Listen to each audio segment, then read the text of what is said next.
2026টা বিনোদন প্রেমীদের জন্য খুব একটা ভালো যাচ্ছে না।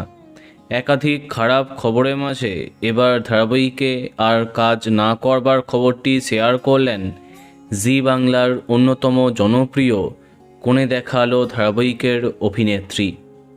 এবার টেলিভিশন পর্দা থেকে নিজেকে সরিয়ে নিলেন জনপ্রিয় অভিনেত্রী গুলশানারা খাতুন।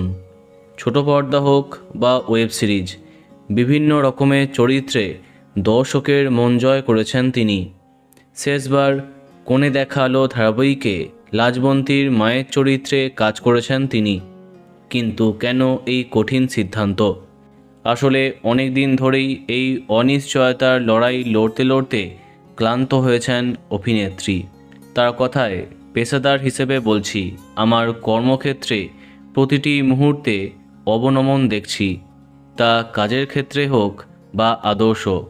এই পেশায় থাকতে গেলে যে যে যোগ্যতা লাগে সেটা আমার নেই। আমি শুধু অভিনয়টুকু করবার চেষ্টা করি। বিনোদন জগতে কাজের অনিশ্চয়তা প্রসঙ্গে অভিনেত্রী জানান, আমরা তো দিনমজুর। আমি তো জানি না আমার 100 দিনের কাজটাও আছে কি না। হয়তো জানি একটি সংশ্লিষ্ট ধারাবাহিকে 10 দিনের কাজ আছে।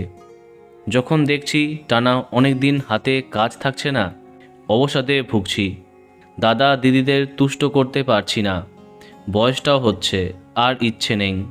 তাই এবার থেকে শুধুমাত্র মঞ্চানুষ্ঠানেই কাজ করবেন অভিনেত্রী। প্রসঙ্গত উল্লেখ্য, শেষবার কোণে দেখা আলো ধারাবাহিকে তাকে দেখা যায়, সেটাও অনেক দিন হয়ে গেছে।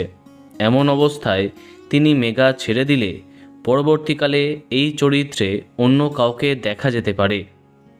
তো বন্ধুরা, এ বিষয়ে তোমার কি মন্তব্য কমেন্টে জানাতে পারো। আর এই রকমই আরও অনেক ভিডিও পেতে সাবস্ক্রাইব কারেন্ট পজ। ধন্যবাদ।